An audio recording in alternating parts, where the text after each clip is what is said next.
Hiéroglyphes, images, chiffres, symboles, formes géométriques, tous ces procédés que nous utilisons dans nos maisons, mais également pour entrer en contact avec les divinités. Ce deuxième numéro, lui, il est consacré sur l'importance des symboles mystiques. Nous recevons cet invité que vous connaissez déjà. Voici son portrait.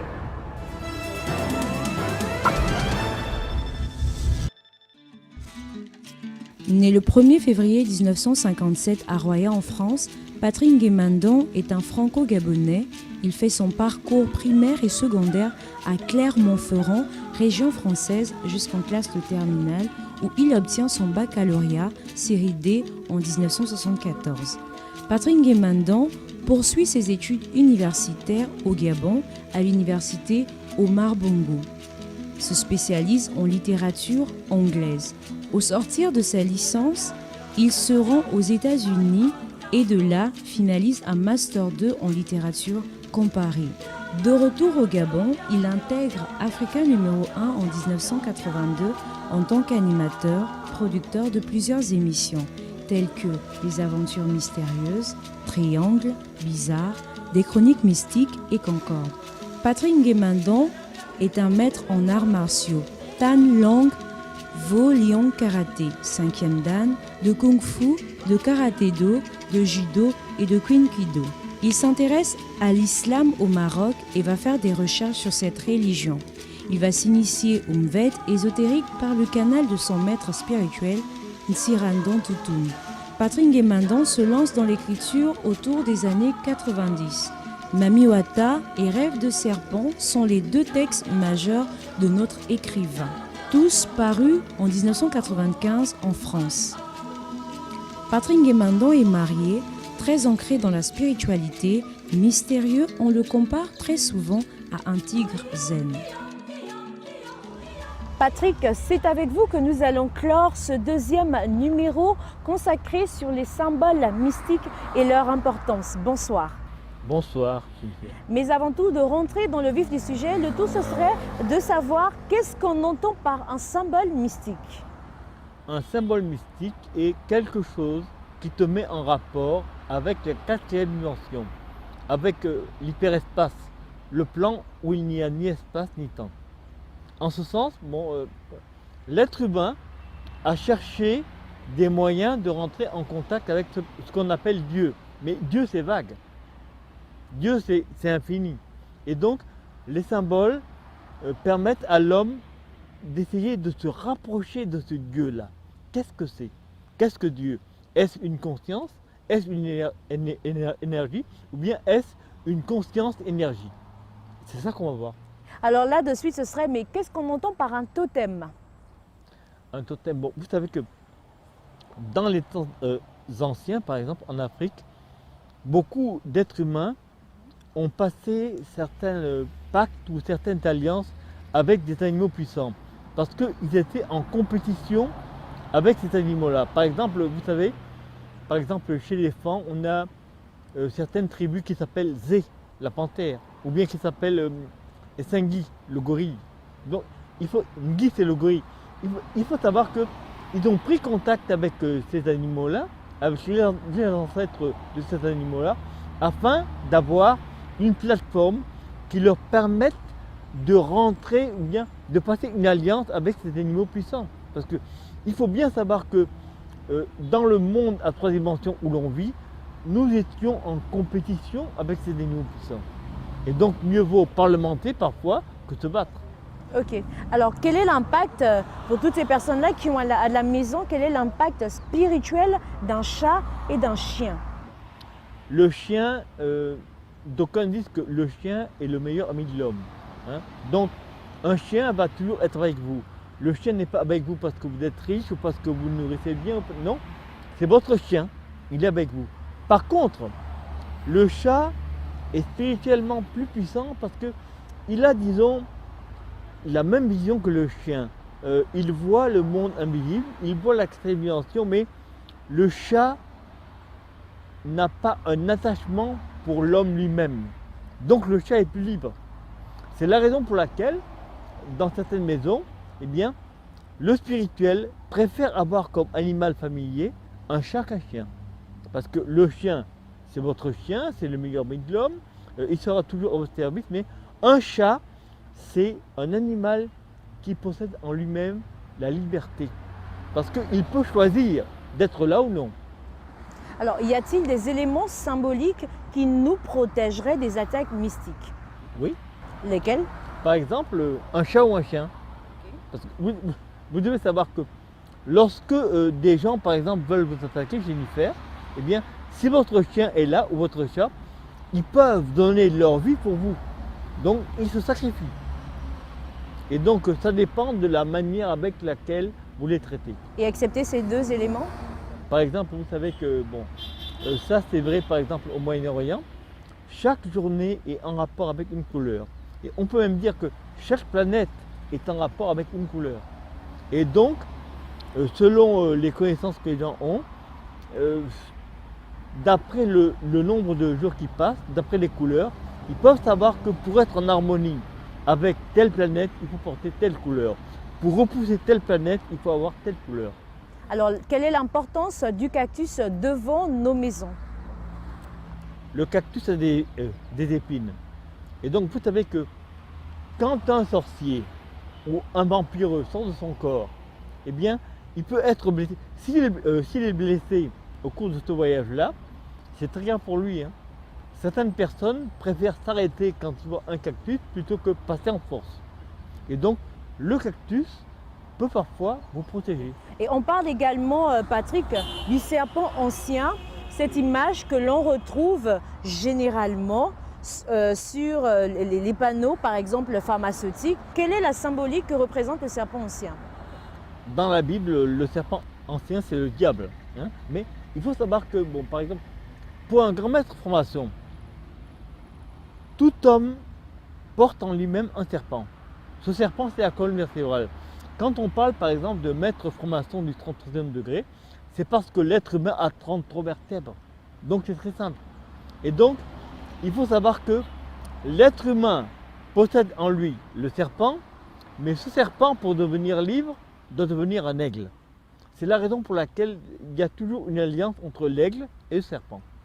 Le serpent, c'est la puissance brute de l'être humain qui doit être spiritualisée afin de devenir l'aigle et d'être libre.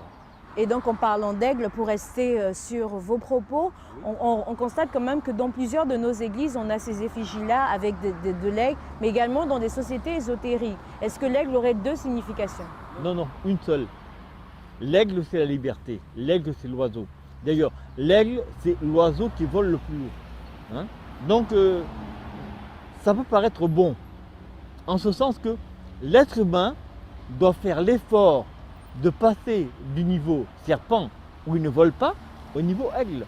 Et c'est là qu'on trouve le dragon. Parce que le dragon, c'est un serpent qui vole. Ça existe quand même néanmoins? Ça existe dans l'autre dimension. Attention, mais ça existe. Alors on parle de l'au-delà, autre dimension, parce que ça aussi, ça influe symboliquement parlant. L'au-delà, selon l'être humain, c'est ce qu'il ne voit pas, ce qu'il ne conçoit pas, ce qu'il ne comprend pas. Donc, comme il ne sait pas ce que c'est l'inconnu. Il dit l'au-delà. Au-delà de quoi? Au-delà de notre monde. Mais il faut savoir que pour une personne qui connaît, l'au-delà est déjà là. Si je le dis, l'au-delà est là avec nous. Y a-t-il une vie après l'au-delà, après la mort, y a-t-il une vie? Bien sûr, bien sûr. Le secret, c'est qu'il n'y a pas de mort. Il n'y a pas de mort. Seul celui qui croit en la mort meurt. Et le seul travail que l'on doit faire pour se spiritualiser, c'est arriver au point où on ne peut plus croire que la mort existe. La mort est une illusion. Comme les hindous disent, c'est la Maya, l'illusion cosmique. Vous croyez que la mort existe, vous croyez que la maladie existe, vous croyez que la vieillesse existe, donc vous allez vieillir, vous allez être malade, vous allez mourir. On va peut-être revenir sur ceci. Patrick, on parle d'effets de mode. Ils sont très nombreux à porter des effigies sur leur corps. Par exemple, on a des images de têtes de mort, on a des formes géométriques, on a même un peu plus, on a des vêtements en peau de panthère et même en peau de serpent.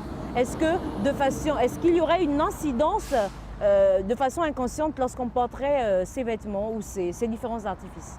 Oui, il y aura une incidence, mais l'incidence sera modérée par la connaissance. En ce sens que un innocent, un ignorant, bon, qui ne sait pas, sera moins puni que quelqu'un qui sait. Par exemple, une personne qui est initiée et qui porterait une tête de mort sur un t-shirt, c'est très bien qu'elle attire avec elle des esprits de mort. Et donc elle peut être plus punie qu'une personne qui le faisait innocemment.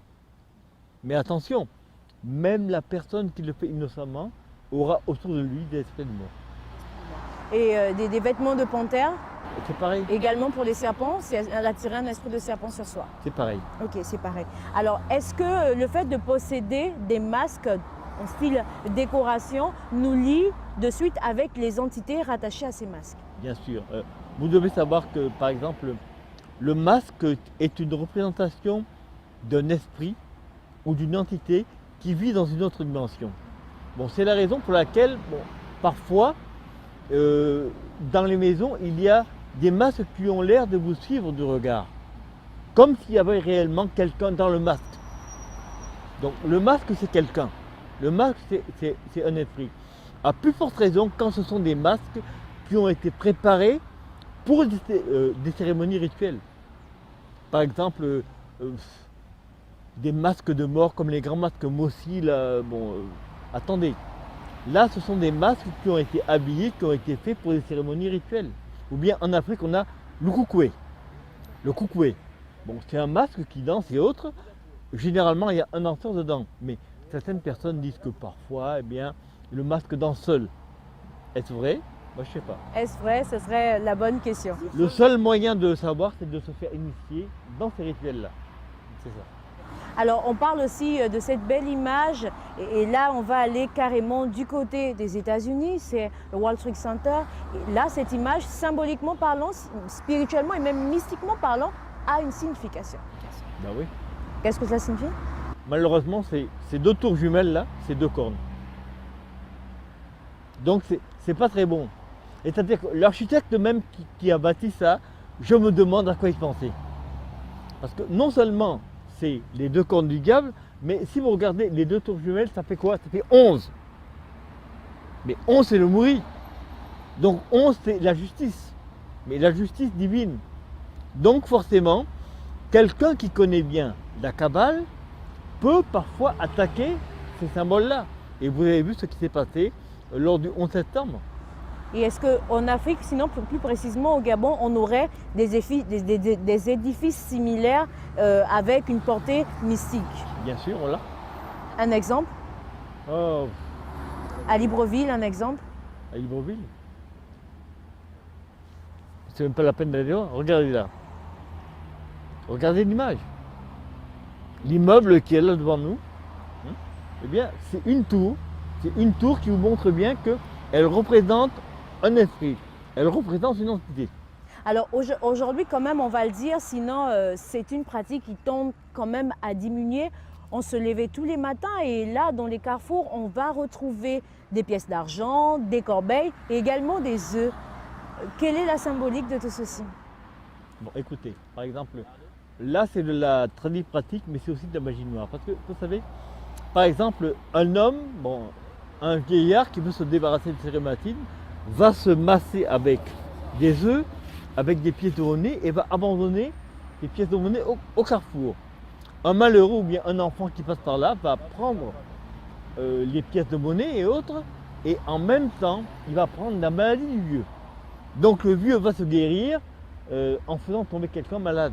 Et là, je dis que c'est de la magie noire, c'est pas bon. Généralement, il faudrait dire aux enfants de ne pas ramasser les pièces de monnaie qui sont au carrefour, parce que c'est négatif. Et que dire de ce phénomène qui est très récurrent? Ce serait des baignades, beaucoup de personnes, des hommes et des femmes prennent des douches en plein carrefour. ça c'est lié à l'énergie. C'est-à-dire, bon, imaginez par exemple un homme ou une femme qui descend d'une grosse voiture, tout nu, et qui se lave en plein carrefour. Quand vous allez crier « Oh, regardez, oh !» c'est ce qu'il voulait. Votre énergie part vers lui, il capte l'énergie et il le refait. Enfin, il peut être par exemple plus chanceux, plus riche, plus... ça dépend. Et donc finalement, derrière, est-ce que la richesse serait liée à ces pratiques-là? Non, non. Je vous ai dit que la véritable richesse est liée au sacrifice. Et le véritable sacrifice, c'est votre sueur, c'est votre travail. C'est ça le sacrifice. On n'a jamais dit que le sacrifice était, par exemple, donner de l'argent ou autre. Non, c'est pas ça. C'est faire un effort, c'est devenir conscient. Ça, c'est le véritable sacrifice. Mais, comme les gens sont endormis, sont un peu bêtes, ils vont dire « Oh, regardez !» Trop tard. C'est parti. Alors parlez-nous également du miroir qui a une forte symbolique au niveau de l'Afrique. Oui. Vous savez que le premier miroir de l'humanité, c'était l'eau stagnante. Par exemple, quand un homme préhistorique se regardait dans l'eau, il voyait une image, son image. Et il s'est dit donc, le miroir qui renvoie votre image est lié à l'eau. C'est la raison pour laquelle en Afrique, beaucoup de griots, beaucoup de mystiques, de magiciens, de tradipraticiens portent des miroirs. Parce que le miroir non seulement permet de renvoyer ce qui est négatif, mais vous permet aussi d'être en contact avec les entités de l'eau. Alors le kaolin, le raffia et tous ces éléments sont également des symboles mystiques. Préparés d'une certaine façon. Parce que par exemple, bon, en se maquillant et tout, une personne, un initié, peut ressembler à un esprit qui lui vit dans l'autre monde, dans le monde parallèle, dans l'hyperespace. Et donc il l'appelle en lui. Mais là c'est qu'il le veut. Mais prendre du kaolin, mettre n'importe comment, ça ne veut rien dire. Ça ne veut rien dire. Mais il faut réellement avoir été initié au fait de savoir se maquiller, de savoir mettre le kaolin et autres. Et le symbole de la danse lors des rituels d'initiation et même lors des veillées mortuaires.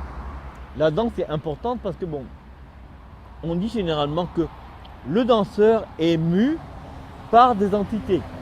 Et vous remarquez que certains pas de danse sont là uniquement pour vous mettre en rapport avec cet autre monde. Donc, vous savez que normalement, les danses initiatiques sont très codifiées. C'est même plus codifié que le tango ou autre. C'est-à-dire que là, c'est important. En faisant tel pas et telle chose, j'appelle tel esprit. C'est la raison pour laquelle en Afrique, c'était une initiation réelle. Et c'était important. Bon, de nos jours, c'est n'importe quoi. Alors beaucoup de personnes gardent dans des maisons, on a des mini-zoos, on a également des aquariums où on retrouve des poissons, des tortues, des lapins. Est-ce que cette possession de tous ces animaux ferait de nous des personnes possédant des éléments, sinon même des symboles mystiques? Bien sûr, bien sûr. Et parfois, ce sont ces symboles animaux qui peuvent, par exemple, nous protéger. Parce qu'il faut le rappeler, l'homme est normalement ce qu'il y a de plus haut au niveau de la conscience. Mais si votre chien ou votre chat ou votre poisson voit qu'on vous attaque, eh bien, il donne sa vie pour vous. Et donc, c'est important de bien traiter les animaux qui vivent chez vous. Et les formes géométriques, on a le triangle, on a le cercle et même le triangle renversé à l'image même de l'antichrist, cette croix. Oui, bien sûr, bien sûr. La symbolique que l'on peut avoir, cette décoration sur les portails, sans pour autant le savoir, est-ce que ce n'est pas des aéroports mystiques? Ah, certains le savent et certains ne le savent pas. Bon, quand par exemple, vous dessinez un triangle sur votre portail et autres, tous ceux qui sont de la même secte que vous savent que c'est la maison de tel. Il a fait ça parce qu'il y avait telle raison. Et donc ça peut être un aéroport mystique. C'est-à-dire que dans l'autre monde, dans le plan spirituel, ça peut être un aéroport, ça peut être un port, n'importe quoi. Merci beaucoup Patrick. La suite c'est avec Culture Event. À tout de suite.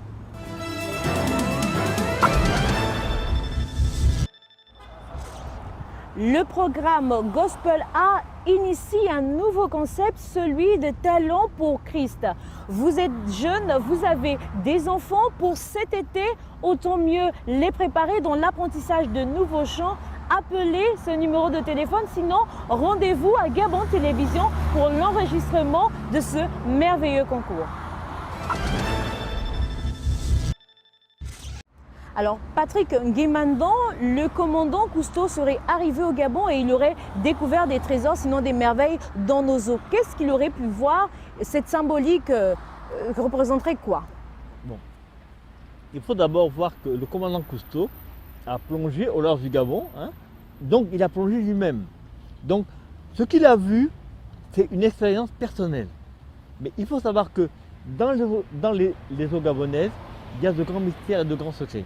Est-ce que vous savez même que, par exemple, dans les croyances myénées, quand on parle de la pointe de Nez, il fut un temps où la pointe de Nez pouvait même se refermer afin d'empêcher des envahisseurs de rentrer au Gabon. Oui, oui, c'est-à-dire là où les bateaux passent, là où les cargos passent, eh bien, c'était un endroit où la côte pouvait se refermer. Et donc ça, c'est les grands secrets. Maintenant, ce que le commandant Cousteau a vu sous l'eau, il est même sûr qu'au Gabon, il y a de grands secrets dans l'eau gabonaise. À l'heure actuelle, bon, vous remarquez que même ceux qui pratiquent le vaudou en Amérique et autres savent très bien que la mer gabonaise est très spéciale. Il faut savoir que si vous avez été reconnu, si vous avez été protégé par les entités de la mer d'ici, vous êtes très puissant.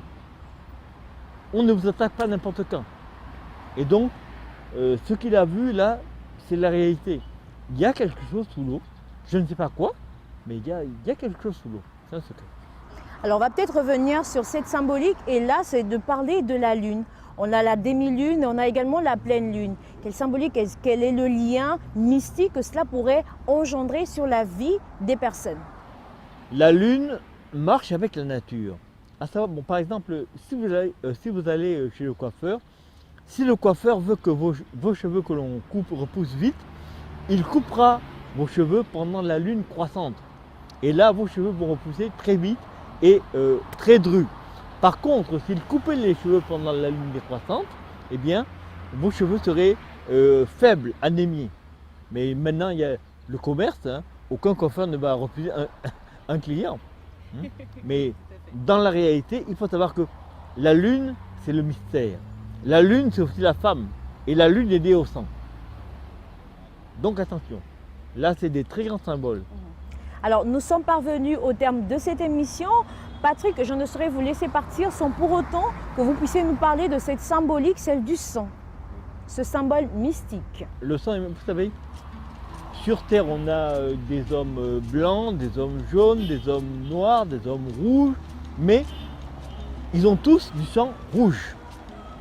Donc il faut savoir que le sang est ce qui fait de nous des êtres humains, des êtres spirituels, des êtres réels. Et tant que l'on vit dans le monde sublunaire, donc dans le monde sous la lune, nous sommes liés par le sang. Et il faut savoir aussi que ce sang-là que l'on porte en nous, c'est notre vitalité, notre énergie. Et donc c'est très important, en ce sens qu'il faut apprendre à le respecter, et à le respecter non seulement chez vous, mais chez les autres. Et à ne pas faire des crimes rituels comme les gens font, hein. Sacrifier quelqu'un pour devenir député ou devenir ministre, c'est pas normal. Et donc cela voudrait dire que le karma existe? Bien sûr, bien sûr. Merci beaucoup Patrick Nguémandon d'avoir répondu à toutes nos questions. On se dit à très bientôt pour un autre rendez-vous sur GAD Culture. N'oubliez pas d'aller sur notre chaîne YouTube mais également sur notre page Facebook. Sur ce, bonsoir.